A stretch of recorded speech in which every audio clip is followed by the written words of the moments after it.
writing, and I haven't been waiting for a response. I've actually been waiting for validation, you know? I've been waiting for somebody to say, you know, you've got great writing capability, what you've got to offer is brilliant, you matter, your story matters, your journey matters, these other women's stories who were within this book, their stories matter. Drive. So what I started to do, I started to just like buy and sell domain names when the internet was like literally you had to plug it into your wall. Do you remember that? Yeah.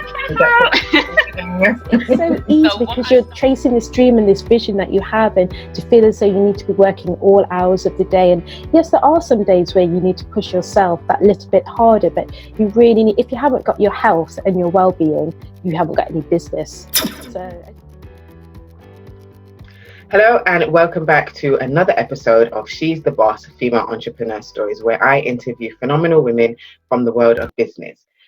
If you haven't already done so, make sure that you click that subscribe or follow button so that you never forget to check in when I release a new interview. And if you haven't already done so, please like the page on Instagram at She's the Boss INTL. Today, I am joined by a very special lady, very special because I've been working with her for the past couple of months. Vee Roberts, founder of Insight2Marketing and a whole range of other things, but I'm going to let her do the proper introduction. Hi, Vee. Thank you so much for joining me. How are you doing? As I said earlier, good, could be better. The lockdown is we're 2 weeks in now, so I'm feeling the stir craziness taking over, but we move, as they say. Yes. So tell us a little bit more about you and your businesses. Well, as you're saying, I'm actually a coach. I'm also a consultant as well, and I work in the area of branding and marketing. I've been doing my own business now for just over 7 years, but my journey wasn't always doing my own business. For 16 years, I actually worked as a branding and marketing manager, and then director, and then team leader, leading on some really big multinational campaigns and also some global campaigns as well for some well-known brands. And I did that before being made redundant, and then starting my own business, which is Insight2Marketing. That's the main business that I run, and then I do other bits and pieces as well. So you were working in brand and marketing before. Was that a path that you always wanted to take, like from, I suppose, your younger days, or did you? Yeah, it was. I mean, I actually had my daughter very early, had her when I was 17, pregnant at 16, much to the disappointment of many of my family members and colleagues at the time at school.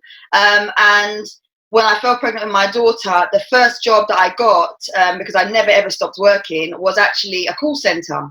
And so whilst working, had my daughter in nursery from about 6 months old. I was still a teenager at the time. I was actually picking up lots of tips, sales, training, all this stuff from some really good brands. I worked for Barclays Home Insurance at one point. I also worked for TNT, which was a big courier company at one point. They've now diversified into all kinds of other different markets. And my love for sales, actually, and being a telesales advisor is what actually then spurred me on to want to find out a bit more about what makes people tick. Why do people actually buy this stuff that I'm selling? Yes, I've got the training, but what is it that I'm saying to them, the language I'm using and what they're seeing in the ads that's compelling them to call? And so there began my love of marketing. And from there, I went on to study. I've done several courses in marketing, including a postgraduate diploma, and I also hold a degree as well in branding and communications and marketing. And I just live it. I love it and I breathe it, literally. And I wouldn't have gone any other way. That's what I've always done before starting my own business. That's amazing, and I didn't know that, so it really helps me to understand exactly who you are and where you're coming from. Mm-hmm. What an amazing kind of demonstration of perseverance and not letting what can sometimes be deemed as a setback set you back. You actually continue to push forward, and well done to you for that. Question: how exactly did you manage to juggle? So you had a new baby, you were going down this career route, you were studying. How did you manage to balance that? It was really hard. I mean, let me just share something with you, which I've never shared with anyone, but as soon as my book is coming out very soon, I will start sharing bits and pieces. When I had my daughter, whilst my mum and dad, I grew up in a dual parenting home. I had private school education, and I think they were really let down by the fact that I'd got a scholarship to get into the school that I was in, which was a very good school, and still is. They were really let down by the fact that I had fallen pregnant in my teens. And so a lot of what I did wasn't out of anyone telling me that I had to do it. It's because I just wanted to make sure that I could still deliver in terms of myself and what I knew I wanted for myself. I wasn't disappointed that I was having a baby, but I was disappointed that I'd let my parents and my family down. They really all had very high hopes for me. I was the first child in the family that had got into a private school, and then in my last year when I'd done my GCSEs, I fell pregnant literally in the summer holidays, which there was plenty to do at the time, but honestly I clearly had other things on my agenda.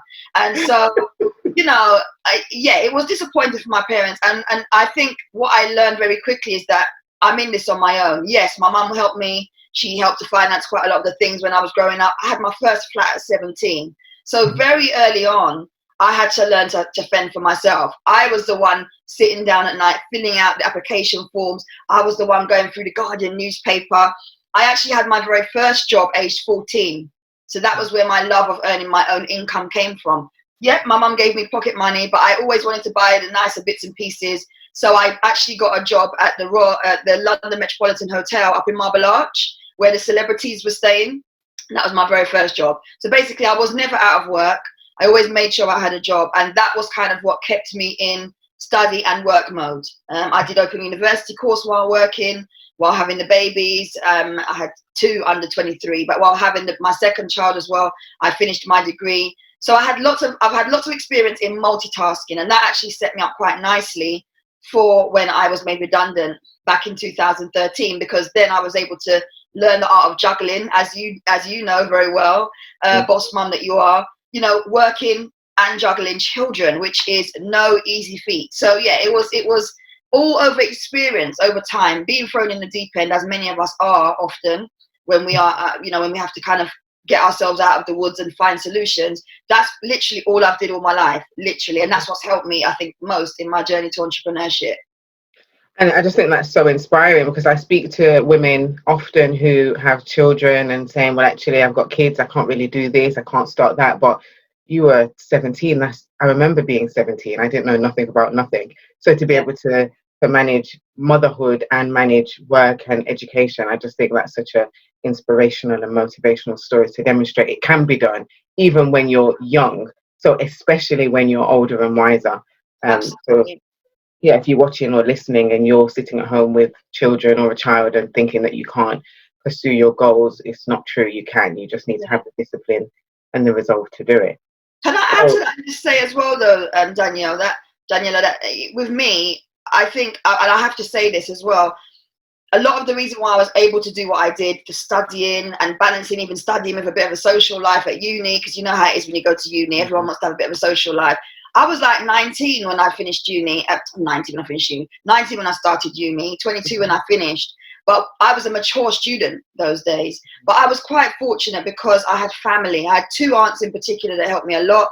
I had a cousin of mine who at the time had no children. She's now got 2 of her own. And they were massive pillars for me. And I think I don't want to sit here and pretend like, yes, you can do this, you can do it. If you're on your own, you don't have the support. Actually, it is possible to do it, but just manage your own expectations. It is going to be a hard slog. There may be very limited help for you. It may be that you can't get the support you need when you need it. You might be up extra hours in the night studying or trying to juggle your work, but at the end of the day, just know it is absolutely worth it, because I haven't always had support. And even in my business, I'm 7 years in, I still don't always have the support. So it is about your mindset, being very self-disciplined, and obviously if you've got the support there, then that's a bonus. Yeah, well, in terms of, obviously, I studied and had a child. It was, how old was I? 30 something, I forgot. But my daughter's 4 now, and I finished when she was 2. So we can do the maths. I always forget the maths.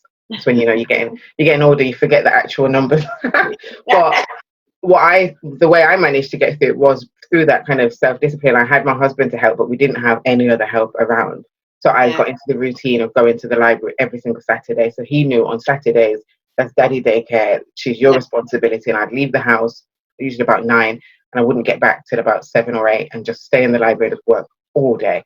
So that then throughout the week, I was then able to focus on doing mummy stuff. It was very difficult. Yeah. But we have superpowers as women and as mothers, and I definitely think that you do. Yeah. So, somewhere. There's a cake behind me somewhere. If we fast forward to when you were made redundant, was that a surprise? Was it something you was expecting? And how quickly from being made redundant was it until you started the business? It was an absolute huge shock. It was an absolute huge shock. Like I had immersed myself into this role. Let me just share something with you. When I left public sector as an employee, I applied for this job, which was like about £35,000 at the time, which was quite big for my age at the time. It was quite a big salary. And I remember thinking, gosh, I can do all the things on this job description. I can ace this. But I was actually shook, literally frightened about going into the interview, what I was going to say and whatever. So anyway, I got this job. And I was in it for a good few years, and I kept getting promoted. And then we had a Scottish CEO that came in, and he said, "Vee, I'm going to move some people around, and I want you to head up a team." Well, that was my first team leadership role in that level of, director level, marketing director. And it threw me into a deep end, which I really enjoyed. That role there, I just moved up, kept moving up. And honestly, I would say it did help to shape where I am now, because I had a lot of experience in actually looking after different projects and campaigns. So just remind me what your question was again. Sorry, Daniela. The first question which you've answered was around, did you have any notice of the fact that you were going to be made redundant? Okay, yes, was it a surprise? Yeah. You said it was.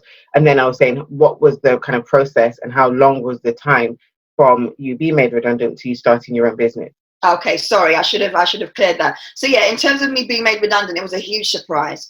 It was a huge surprise because I'd been in this role for years and just got comfortable. I was about 4 months into a new role. I think in November, they hired me into this directorate role. And then they said in February, you need to get ready because you are going to lead a team. You're going to project manage something for us in November. In February, you're going to lead a team of 20 plus delegates and lead on MIPIM for Croydon, which is like a big deal. Anyone that's in the property industry will know about that event. So I headed up the MIPIM team in, I think it was 2012, and took my delegates out there, went to Cannes, really nice, came back. There was lots of rumors going around the office. Everyone was talking about the fact that we're going to be disbanded and merged into 2 organizations. Croydon Council was going to come in and we're going to all lose our jobs. And I just thought, well, because I'm a very positive, I try to be as positive as I can. I thought, you know what, maybe it's time that I moved on anyway. I've been here for a long time. I've made my mark. I like to kind of make my mark and then jump ship. And I had a good few years in that role. So it was a huge surprise. But when the notice came round, all I was interested in was how much money am I going to get? That was my mindset at the time. And let me be honest, I wasn't even thinking like, how much money am I going to get so I can start a business? Or how much money am I going to get so that I can invest it? I was interested in how much money am I going to get so I can clear some of my bills that I had, so I could look about some of the things I want to buy luxury-wise and go on a few holidays. And I speak about that a lot with my clients because I obviously now would never advise anyone who's made redundant thinking of going into business to do that. That was a big learning point for me because when I got to my last £100, as you probably know, that was when I was like, okay, I need to start a business because I didn't want to work for anyone else. So it was a huge surprise.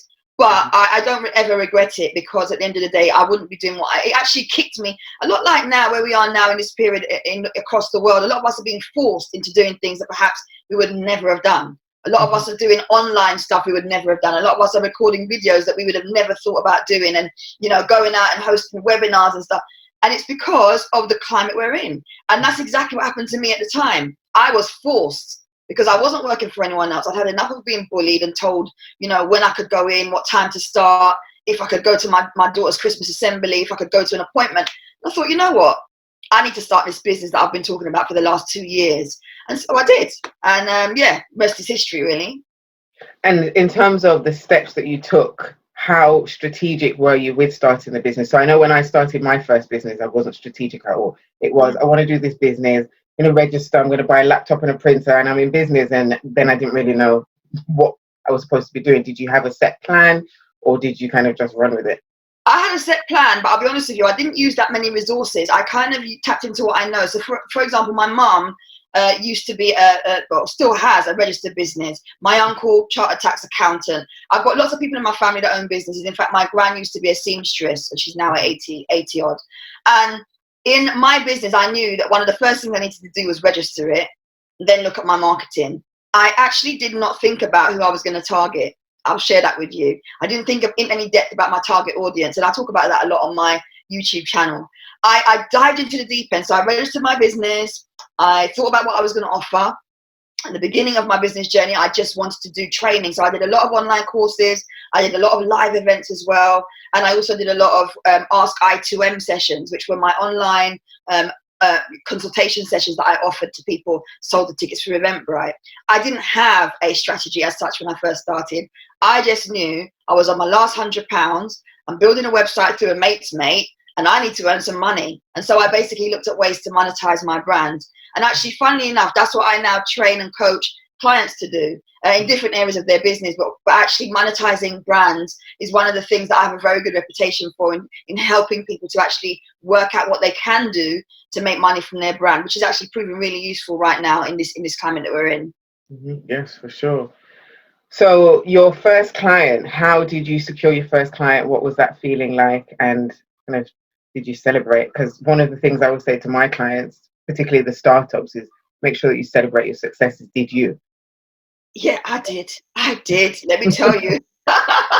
So my first project that I ever worked on was the Pearly Arts Festival, which is a Croydon-based festival, music, food, dance stalls, very cultural based, really good festival. I ran that for 2 years as the marketing lead and did a bit of social media consultation with them as well. The 2 years that I worked with them, historically, were the first 2 years that they ever made actual real profit and had lots of footfall across 2 days. So that for me was my first official non-paid job that I did as myself. That then gave me the confidence to apply for an advertisement that I saw in the Croydon Advertiser for someone to work for the National Centre for Young People with Epilepsy.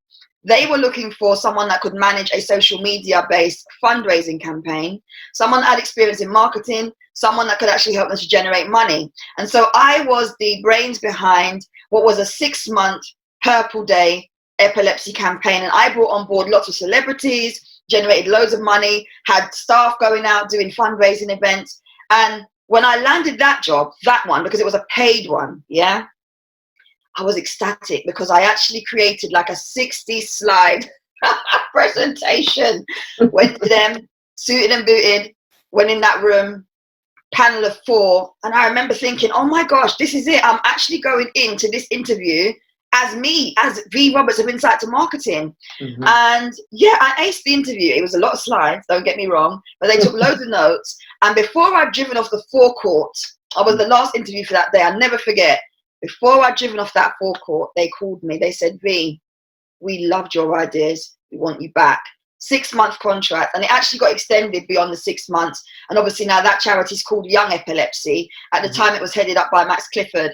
But it was an amazing opportunity. When I say amazing, because it gave me so much fire that I was able to come into this charity and just transform the way they were looking at everything. They weren't too clued up on social media, but actually when it came to them leading a campaign which was online only based, yeah, I was the brains behind that. And to this day, that's one of my biggest wins because I had lots of celebrities on board for that. Lorraine Kelly, people in the States. It was a global campaign that I led on, and that was to champion neurological conditions and also Epilepsy Day, which is held in March. So that was something I celebrated, not just that I got that contract, because it was a nice contract that I got, but also the fact that I was able to take on this big campaign and they were trusting me to do that. And I think that's what a lot of us as women in business in particular, but also just as entrepreneurs, as you said, we must celebrate. We must celebrate. And not just even securing the job, but also securing the wins in that role, no matter how small they are, because, you know, it actually spurs us on to do even greater things. So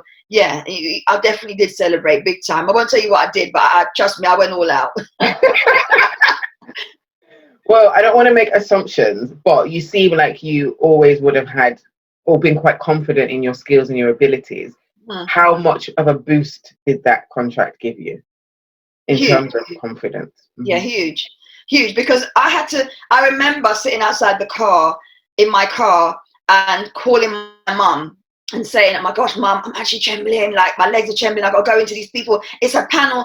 Let me get this straight. When I was interviewed for all the roles before as an employee, and when I secured contracts, it was easy for me because, I mean, those of you that have been doing applications for a long time, you know, you get the job spec, you get the essentials, the desirables, the interview points.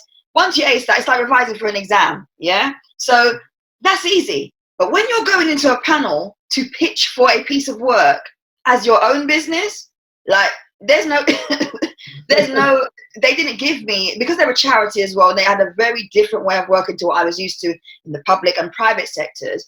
They were very like, everything was unwritten. So yes, you got the job description, but once you get in that room, the world is their oyster. Like, they literally pulled me to shreds. So I remember sitting out in the car saying to my mum, like, what am I going to say? What if they ask me? What do I do? But you know what? My mum said, and she's often, although when I started my business, it was a bit of a different conversation we had about me actually going limited and doing this for real on my own, like no contract, just doing it as Vee Roberts. In the beginning, as a sole trader going in and doing contracts, she was often the person I would go to that would kind of spur me on and say, you know, V, you can do this. And again, very relevant, I guess, to today's talk. It's important you've got someone in your corner to spur you on and really help you, especially if you lack confidence. And it doesn't matter if it's not family.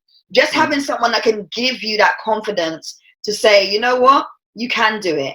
And also, I think having someone that could say, no, I think you're going a bit too far with this one, to rein us in, because I've honestly had throughout my journey as well, situations where I've gone way too deep with my ideas, and it's just been a lot, and I've been warned about that being a lot and still gone on, and I've been proved wrong. So yeah, I did lack a lot of confidence in that situation because it was my first opportunity. But I think once I got in there and got through the first slides, it was fine. And this is the thing, because look how it turned out. And sometimes the thing that we can be most fearful of is the thing that bears the greatest fruit in the long run. And that's why I love the kind of phrase, feel the fear and do it anyway. And all of the talk around stepping out of your comfort zone. Because I know for me, the contract that I'm working on at the moment with Enterprise Europe Network, it's similar to you. I was in the car. It was my husband. I called, crying my eyes out because I was supposed to be there for this interview at a specific time. I got caught in traffic and I was going to be late, and I hate being late for things. Like, it stresses me out. And I could see that I wasn't going to get there till 10 minutes after I was supposed to be. And as a rule, I try to get to places at least 15 minutes before. And I was crying my eyes out. And he was so confused. He was like, you're not normally, like, I don't get emotional like that over things like that. And I was just like, because it's such a big deal. And similarly to you, it started as a 11-month contract, and then they've extended it for 3 years. So for me, and I was at the point, I was like, I'm just going to go home. I'm not going. I can't walk in there late. And he was like, don't be ridiculous. Get there, call them to apologize for being late, and just go and do what it is that you need to do. And I'm so thankful that he forced me to do that, because I was ready to turn around and leave. So sometimes you had someone there to support you. Yeah, you need somebody there to push you. And as you said, it's not always going to be a family member. And I've spoken with many different people that haven't felt supported by family members at the beginning or at different parts of their entrepreneurial career. And sometimes, therefore, it's better to not keep going back to people that are not trying to support you, and to find new people that will and can. Absolutely. I think that is very important. And one of the things I often advise my clients and people in my online community is always look at leveling up as well, because sometimes when we stay stuck, even in a supportive circle, they can also stunt our growth. I'm going to be bold enough to say that, because if you've always got people that are championing you and saying, yeah, you know, and no one's ever telling you no, or if you're always in a circle where you are the main brains of that circle, in effect, you're the person that always comes up with the ideas and the ambitious one, it's about leveling up and understanding who could actually make you go even further in your journey. Who do you need to look to? Who do you need to aspire to actually help you to grow? Because sometimes the people that are telling us, yeah, are the same people holding us back in a way. I don't know if that makes sense. Yeah, no, I get you, because they'll say yeah to when you've had an idea that really. So even in example, working with you, obviously I've done work with you, and I came up with a couple of concepts which people around me were like, yeah, that sounds great. And you was like, no, that's too small. Like, what do you mean this amount? Bigger. You need to be thinking bigger. And I think that in essence is also why it's important to work with coaches and mentors and work with and pay for support if you can't get it within your existing network. Yeah, definitely. It's important. So in terms of kind of since you started the business and trying to grow the business, what would you say are some of the biggest challenges that you've overcome, and how? Well, one of the biggest challenges I had, it's a good question. One of the biggest challenges that I had when I first started was the fact that I showed up everywhere as my logo, everywhere. And I got to be honest with you, because this is something that a lot of gurus will say we shouldn't do, but I showed up as my logo for at least a year. And that was because I was comfortable doing that. And I'm someone that says, if you're comfortable doing something in your business, whether it's how many times you post on social media, or how you show up online, or how you speak, or your accent that you've got, if you yourself are comfortable in that, then you stick with that. And at the time when I launched my business back in 2013, I was the logo. And it wasn't until, and I was doing a lot of events as well, live events, where inspiration talks, where I was pushing everybody else to the front of the stage, and I was always hiding behind my logo and the banners, quite literally, until one day one of my colleagues who was speaking at the event said, listen, we need to see the lady behind this event. She's done a marvelous job. Let's bring her up. And I was like, oh my gosh, no. And she brought me up and everyone clapped. And it was a very, very awkward moment. But I did, from that day, actually realize that, you know what, it's actually not that bad.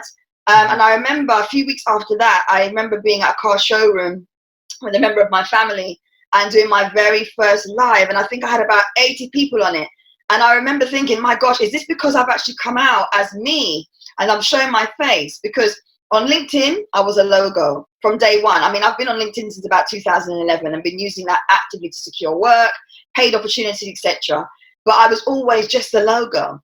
So my biggest fear was coming from behind the logo. And I always say to people, if they share the same experience, come out when you're ready. But believe me, when you come out from behind the logo, you will see a shift in your business. One that perhaps you weren't going to experience unless you had come out from behind the logo. So I always encourage people, but I don't force. I think it's important for us to recognize if you're not comfortable doing something in your business, whether it's going live, which I know is a challenge for some people, whether it's sending your first email, whether it's writing an article, even if it's just going out and meeting people, then don't do it. Don't do it until you're ready, because your readiness is actually going to affect your outcomes always, you know? So I wasn't ready for at least a year, and I was very scared about coming out. And I'll tell you why. I always make a joke about it now, but historically at school, in every school I went to, I was the girl with the fish eyes and the gap teeth. I had a gap as well. I had a brace though, so you can't really tell that much, but I had a massive gap. And it was always that thing, gap teeth, and it used to really stress me out. Yeah. But I got used to it. I actually embraced it, and in fact, for a reason we won't discuss online, I became to love my gap tooth. Because I got a lot of compliments about it from men and women, and I didn't realize that it was such a. And I think in Caribbean, it's a big. It's a big. Yeah, like people were really upset when I got a brace. They were like, "No, it means you're going to be rich." I can still be rich. Yeah, so I embraced it. I did embrace it, and I also found new ways to embrace my eyes as well by starting to wear things like mascara and that. I just got comfortable in my own skin, because it is a confidence thing for a lot of women, and it may not be beauty related. It could just be public speaking related or otherwise, you know. So yes, I've had a few fears I've had to address in my business. Yeah. And it's so interesting because people have come to me all the time, and this is something that's happened over many, many, many years, saying that they refuse to believe that at any point I was shy or that I lacked confidence in any area. And even for me looking at you, I wouldn't have ever thought that you would have lacked confidence in any, particularly in terms of appearance or anything. So I think it's really important to have these conversations, because people may be sitting at home watching or listening thinking, oh, actually, they have some of the same concerns or the same kind of confidence issues that I do. It's just about continuing to show up irrespective of that and working on it. It's a work in progress. Yeah. As you know, I'm a bit uncomfortable with lives. I can do this stuff, but tell me to just do an Instagram live, I get all stressed out. You're really good at it. And the thing is, when I do it and once I get into it, I'm fine. But the process of actually, I'm going to do it now.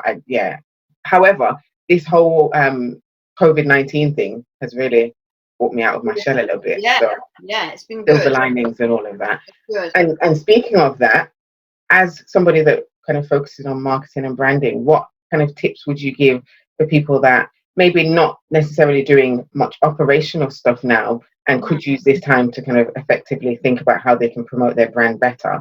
Yeah. What's some of the advice that you're giving to your clients at the moment?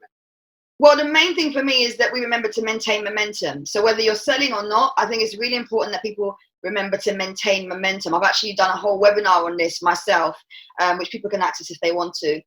This is important for me because I think if we stop on the operational side, whether you're making cakes, crafting, clothing, doing designs, stopping coaching, what happens is you get a lull in your business because when this is all over, and at some point it will be over for many of us, we're going to have to get back into the swing of business. So my thing is, slow down, but don't stop if you can help it. Okay. So when it comes to your branding and marketing specifically, what that looks like in my world anyway, as a coach, is ensure that you're still reaching out to people. Send the odd email if you have time. Build relationships online with people. Actually tune into what people are asking you for now. Be relevant now, because some of us are actually trying to sell and talk to people about things which people don't want to hear about. You're a travel consultant. No one's thinking about booking flights right now because there aren't even flights in operation on many airlines. You're trying to sell. Yeah, exactly. People have even lost out on holidays as a result. So trying to sell holidays now, unless you're doing as some of my clients are, book now, pay later, is not necessarily a great time. If you're a coach and you're trying to get people to spend thousands with you, and maybe at the moment your audience is maybe people that don't have thousands, then maybe you need to look at retargeting. So I think, yes, we can all do something, and I'm not going to sit here and say you shouldn't be selling, because I think actually all of us have services in some way that may or may not be relevant right now, but that will be relevant definitely in about 12 weeks time, that will be relevant in 24 weeks time. Last night I assisted with one of my hair salon clients. Has a hair salon, obviously a touchy-feely role, she can't do it online, but she's now been forced into doing online videos, and she did her first live yesterday. She was amazing. Over 30 people on the live lasted about half an hour, but before that live I said to her, listen, when you go on that live, remember, you got to be innovative. You sell hair in your salon, so why not sell hair to people on your live and get it shipped to them, because the raw mail are still in operation. She said, V, I didn't think of that.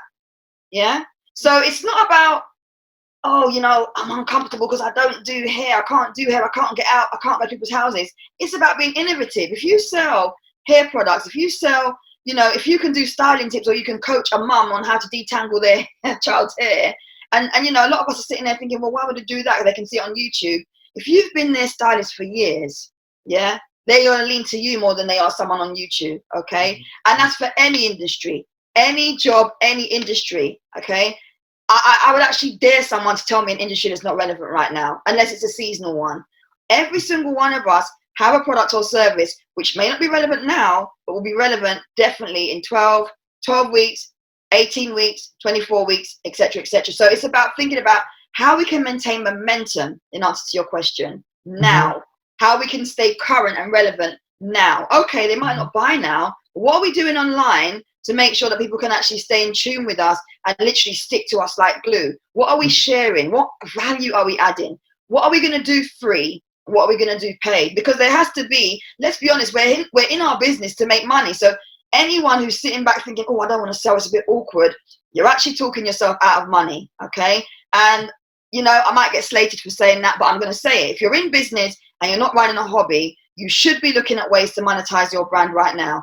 And whether that is going to be via you doing a free webinar where there's then a paid option afterwards as an upsell, or whether you're going to be sending out free samples to people free, and then on the back of that you may get some sales, it's entirely up to you. But I definitely don't advise anyone to slow down completely or stop.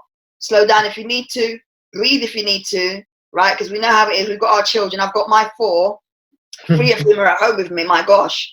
But we have to know there's a balance. And some of us won't be in business in 12 weeks time or 24 weeks time if our mindset is, I can't sell now. So that would be my advice. Look at ways to maintain momentum, have a free, have a paid, and just keep showing up and at a pace that suits you. You don't have to be live every day. You don't have to be in groups spamming every day either.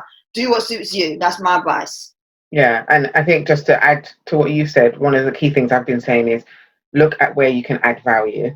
If your customers or client, well, everybody in the world at this point is going through something they've never been through. How can you add value for your customers or clients to help them through this process? Yeah. So, for example, I do coaching online anyway, so I've been able to continue what I'm doing. But there's people that are not necessarily buying from me right now. But what I've been doing is doing book reviews every day. So because Amazon is still sending out books. So, okay, whilst you're sitting at home, maybe if you've got a job, you're not able to work right now, can you read some books? And that's a way that I've been trying to add value to kind of my tribe, so to speak. So think about how you can... Your reviews, they're really, really good. I think I watched one yesterday as well. It's very, very good. Really useful. And funnily enough, unlike this stuff where I will go away and edit it and stuff, I've just been recording and going. That's as close to live as I'm comfortable doing every day at the moment.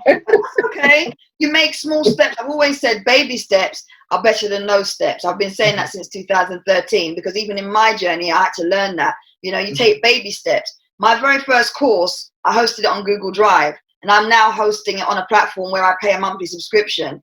Baby steps, yeah? So it doesn't matter that you might not be going live now. You doing pre-recorded instant videos could lead up to you going live and, you know, doing your live. So well done. Celebrate that. It's really good. So you've given a bit of tips around COVID-19. Tips for people that are sitting at home and thinking, actually, I'm fed up of the job that I was doing. I don't want to go back to the business that I was running. I want to start a new business, or want to start a business. Yeah. What advice would you give to them? Well, first of all of us could start a business of any kind.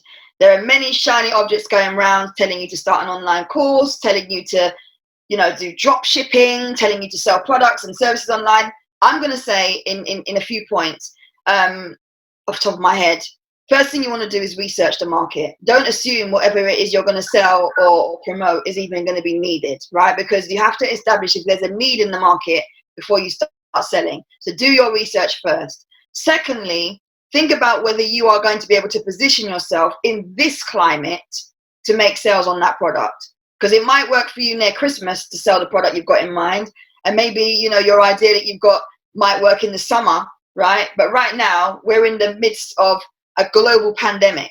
So I think we've got to tread carefully. I keep talking about this shiny object syndrome and people needing to hashtag scratch below the surface. So I'm going to encourage anyone that's thinking of starting a business, totally go for it. Now is a good time. You're at home. You consume lots of information, I'm sure. But also, first of all, don't apply without thinking through what you're doing. So think through what you're doing, research what you're doing, make sure there's a need in the market now or whenever it is you decide to go forward with the idea.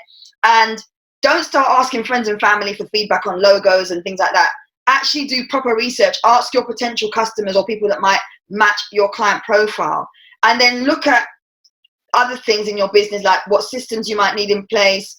I'm not sure if Companies House are still open if they're based in the UK, but get the necessary, their hotline is closed, but they are still taking emails. Get the necessary feedback that you need and go to a business support service if necessary, but make sure that you line yourself up in order. So set a project plan, be clear on what you're going to be doing in stages, and just don't forget your branding and marketing, because actually even after you've got your business idea, no matter how nice your product or service is, you are going to need a way to make sales if that's your plan. And if it's to make sales, set yourself a sales target, even if you veer off a little bit. And when you set your sales target, think about what you need to do to promote your business to achieve that sales goal. Yeah. Hopefully that helps. I mean, a lot of us will start businesses because, you know, our mum tells us to or our partner tells us to. And someone the other day was telling me they're going to start a business in catering. And I said, well, that's way off of what you normally do. And I can tell from the fact that she'd messaged me to say, I'm thinking of, or everybody's telling me to start this business in catering. I said, listen, I'm telling you now off the record, you don't want to do that business. And I know you don't want to do it because you've just messaged me saying, everybody says I should do it. Mm-hmm. Yeah. If everybody's telling you to do something and your heart's not in it and you haven't done it yet, you definitely don't want to start that business. Where your passion lies, right? Where you really enjoy, where you've got a skill set, maybe where you've got some key strengths, maybe something that everybody's asking you about. That's what you should think about starting your business idea from. But make sure you establish that there's an actual need first so that you don't waste time and money. Yeah, that's great advice. And I second everything that you've just said, particularly in relation to the need bit. And also this applies to existing businesses. So don't just think now I need to launch a new product or service just because is there a need? So it applies across the board, actually. Yeah. So thank you so much. Thank you so much for sharing your story and all of the useful pieces of advice. If people want to find out more about you, what platforms can they find you on? My main platform is Insight2Marketing. We also run social media management for businesses. So it's Insight2 social. And for any super mamas who want to connect with me, because I am building an organic list of women who are in business and also with children or caring for children. So super mamas with an A connected page. All right. So Super Mamas Connected, Insight2Marketing, and Insight2Social. And that's on Instagram. You're on Twitter? Yeah. Facebook and LinkedIn too. Awesome. Fabulous. So thank you so much for joining me, and thank you guys for watching, for listening. As usual, if there's anything that Vee has said that's resonated with you, please like, please share, please write a comment. And if you're interested in being interviewed for She's the Boss, please drop me an email to Daniela@she'sthebossintl.com. And if during this period you're looking for some business support or business advice, I am offering online consultancy and coaching services. Email me, same email address, Daniela@she'sthebossintl.com. Make sure you tune in again, same time next week, Sunday, 8 p.m. And also make sure that you subscribe so that you're the first to know when a new interview is released. See you next week. Thanks again, Vee.